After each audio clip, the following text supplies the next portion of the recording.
America বলে আমরা মানবাধিকার প্রতিষ্ঠা করব, ব্রিটেন বলে আমরা গণতন্ত্রের মাধ্যমে আমরা মানবাধিকার প্রতিষ্ঠা করব, কিন্তু আমরা দেখেছি এই গণতন্ত্র প্রতিষ্ঠা করতে গিয়ে তারা মানবাধিকার প্রতিষ্ঠা করতে পারে নাই। তারা যুদ্ধ করেছে, তারা ইরাক, সিরিয়া, আফগানিস্তান, লিবিয়া সবগুলোকে মাটির সাথে গড়িয়ে দিয়েছে, কিন্তু সেখানে মানবাধিকার প্রতিষ্ঠা হয় নাই। সেখানে তারা ভিয়েতনামে 52,000 তারা সোলজার্স হারিয়েছে, 10 লক্ষ মানুষ মেরেছে, কিন্তু সেখানে মানবাধিকার তারা কখনোই প্রতিষ্ঠা করতে পারে নাই। অপরদিকে ইসলাম কি করেছে? আল্লাহর দেওয়া সেই জীবন বিধান মানব জীবনে প্রতিষ্ঠা করার জন্য সবাই হাসতে হাসতে জীবন কোরবান করেছে, তারা শহীদ হয়েছেন। রাসূলুল্লাহ কিভাবে একটা জাতিকে ট্রান্সফর্ম করলেন, এবং এটার মূল মন্ত্রটাই ছিল লা ইলাহা ইল্লাল্লাহ। তিনি তাওহীদ ভিত্তিক একটা সমাজ প্রতিষ্ঠা করেছেন। তিনি সবাইকে একটা কথার উপর ঐক্যবদ্ধ করেছেন যে আল্লাহর হুকুম চলবে। রাসূলের সেই ইসলাম, সেই উদার ইসলাম, সেই বিশ্ব পরিচালনায় সক্ষম গতিশীল বিপ্লবী ইসলাম আজকে আমরা আমাদের কাছ থেকে হারিয়েছি।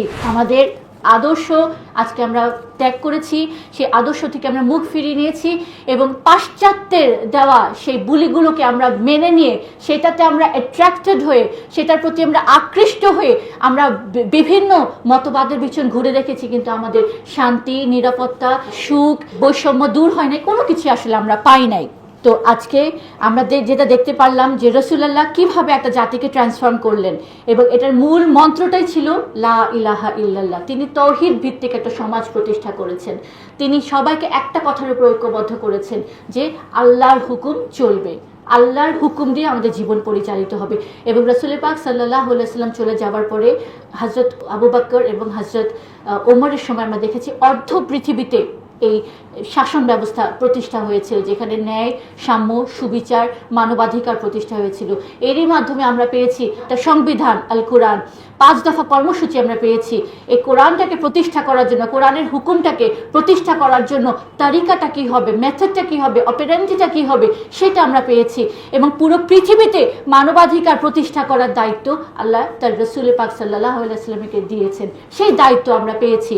কিন্তু আজকে দুর্ভাগ্যবশত আমরা দেখি যে আমেরিকা বলে আমরা মানবাধিকার প্রতিষ্ঠা করব, ব্রিটেন বলে আমরা গণতন্ত্রের মাধ্যমে আমরা মানবাধিকার প্রতিষ্ঠা করব, কিন্তু আমরা দেখেছি এই গণতন্ত্র প্রতিষ্ঠা করতে গিয়ে তারা মানবাধিকার প্রতিষ্ঠা করতে পারে নাই। তারা যুদ্ধ করেছে, তারা ইরাক, সিরিয়া, আফগানিস্তান, লিবিয়া সবগুলোকে মাটির সাথে গড়িয়ে দিয়েছে, কিন্তু সেখানে মানবাধিকার প্রতিষ্ঠা হয় নাই। সেখানে তারা ভিয়েতনামে 52,000 তারা সোলজার্স হারিয়েছে, 10 লক্ষ মানুষ মেরেছে, কিন্তু সেখানে মানবাধিকার তারা কখনোই প্রতিষ্ঠা করতে পারে নাই, এবং এটা কখনোই সম্ভব ছিল না। অপরদিকে ইসলাম কি করেছে? ইসলাম আল্লাহর দেওয়া সেই জীবন বিধান মানব জীবনে প্রতিষ্ঠা করার জন্য রণাঙ্গনে জীবন দিয়েছে।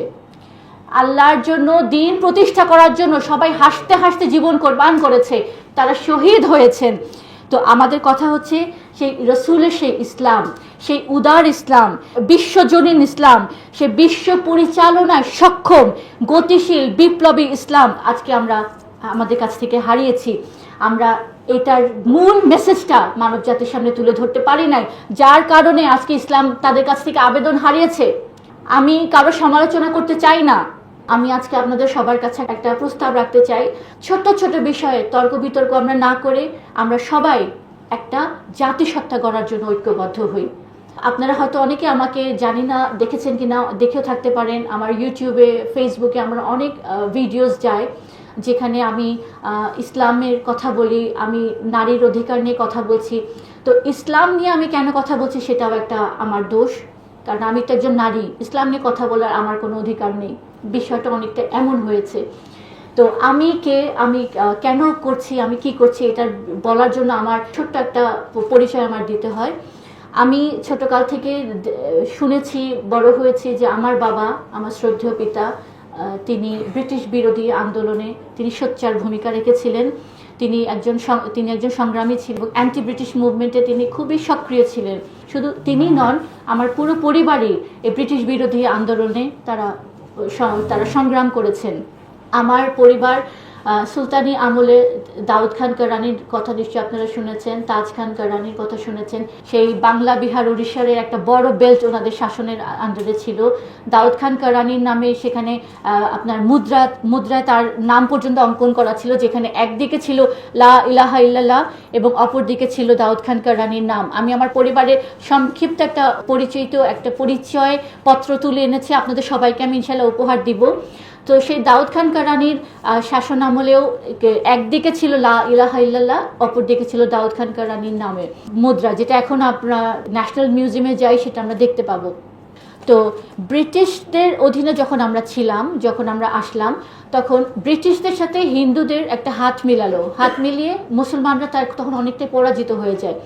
মুসলিমদেরকে শিক্ষায় এগিয়ে আনার জন্য আমার পূর্বপুরুষ জনাব ওয়াজিদ আলী খান পান্নি, যাকে অনেকে চাঁদ মিয়া সাহেব নামেও চিনেন, তিনি এখানে একটা কলেজ দেন, সাদত কলেজ, যেটা নামও অনেকে হয়তো জানা আছে।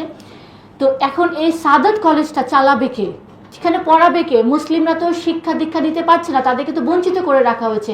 তখন কলকাতা থেকে তিনি প্রিন্সিপাল ইব্রাহিম খান সাহেবকে আনেন, এনে এখানে তিনি কলেজটা প্রতিষ্ঠা করেন।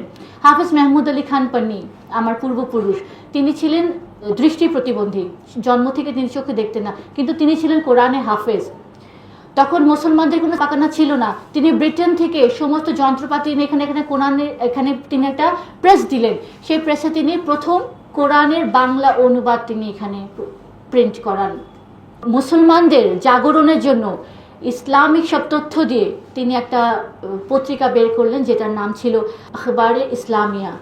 হাফেজ মেহমুদ আলী খান পান্নি তিনি করেছেন। এবং আটিয়ার যে মসজিদ, সেটা আপনারা 10 টাকার নোটে আমরা সবাই দেখে বড় হয়েছি, সেই 10 টাকায় যে আটিয়া মসজিদের যে ছবি, সেটা আমার পূর্বপুরুষ জনাব সঈদ খান পান্নি তিনি এটাকে নির্মাণ করেছিলেন।